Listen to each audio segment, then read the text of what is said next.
আজকে মজাদার একটা পাস্তার চাইনিজ রেসিপি নিয়ে এসেছি। চাইনিজরা যেভাবে আসলে পাস্তা রান্না করে আজকে সেভাবেই রান্না করে দেখাবো।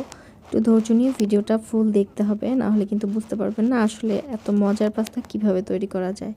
তো আমি এখানে পাস্তাটা সেদ্ধ করে নিয়েছি, কিছু সবজি নিয়েছি আর মুরগির ব্রেস্ট পিসটাকে আমি কেটে নিয়েছি। এখানে আমি আদা বাটা, রসুন বাটা, সামান্য পরিমাণে ভিনেগার, সয়া সস, গোলমরিচের গুঁড়ো, তারপর হচ্ছে টমেটো সস, একটু লাল মরিচের গুঁড়ো আর কর্নফ্লাওয়ার দিয়ে এটাকে ভালোভাবে মেখে নিচ্ছি।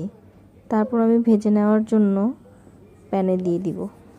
মুরগির মাংসটাকে এভাবে ভেজে নিয়ে পাস্তা কিংবা নুডলস ইউজ করলে আমার কাছে খুব বেশি ভালো লাগে। লাল লাল করে ভেজে নেওয়ার পরে মাংসটা আমি তুলে রাখবো। আর এখন পাস্তা ইউজ করার জন্য যে আসল সসটা সেটা আমি বানিয়ে নিব।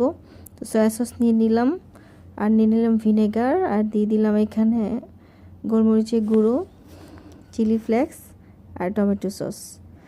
আমি কিন্তু এখানে একটু ম্যাগি সসও ইউজ করেছি, তো এটা দেখাতে ভুলে গিয়েছিলাম। এটা আমি ভালোভাবে মিশিয়ে নেব আর সামান্য পরিমাণে চিনি ইউজ করব, আপনারা চাইলে স্কিপ করতে পারেন। তারপর আরেকটু পানি মিশিয়ে এটাকে আমি ভালোভাবে মিশিয়ে নিচ্ছি। ফ্রাই প্যানে আমি বাটার গলিয়ে নিচ্ছি।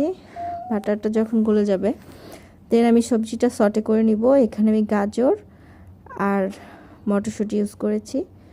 সটে করে নেওয়ার পরে ভেজে রাখা মাংসগুলো একটু সটে করে নিলাম, তারপর দিয়ে দিলাম সেদ্ধ করা পাস্তাটা।